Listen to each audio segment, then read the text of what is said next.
সকাল সকাল ঘুম থেকে উঠেই আমি মেয়ে আর বর চললাম ডাক্তারের কাছে মেয়েকে ডাক্তার দেখানোর জন্য। কারণ আমার মেয়ের শরীরটা দুদিন ধরে একটু খারাপ করেছে, ও যা খাচ্ছে বমি করে দিচ্ছে। তো সেই কারণে ডাক্তারের কাছে যাচ্ছি। আর আমার মুখ চোখের অবস্থা খুবই খারাপ, ঘুম থেকে উঠেই চলে এসেছি, তো সেই কারণে এরকম লাগছে চুলটুল। আর এদিকে দেখো এখন চেম্বারে বসে রয়েছি ডাক্তার দেখানোর জন্য। তো ডাক্তার দেখানো হয়ে যাওয়ার পরে ডাক্তার ওকে দুদিনের ওষুধ দিয়েছে, 2-3 দিনের, আর ভাত খাওয়াতে না করেছে 2-3 দিন। তো একদম নর্মাল খাওয়াতে বিস্কুট মুড়ি এইসব বলেছে খাওয়াতে। তো যাই হোক এখন আমরা বেরিয়ে গেছি, আর ভেতরে আমি ভিডিও করতে পারিনি, বুঝতেই তো পারছো চেম্বারে ভিডিও করা অ্যালাউ নেই। আর এখন আমরা চলে এসেছি মেয়ের জন্য ওষুধগুলো নিতে, কারণ ওকে কয়েকটা ওষুধ দিয়েছে, সেগুলো সব কিনে নেব।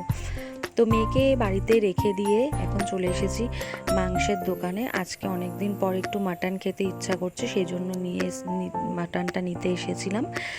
তো মাটনটা নেওয়ার পর একটু মাছের বাজারেও চলে গেছিলাম, কারণ আমাদের রোজ রোজ বাজারে আসা হয় না।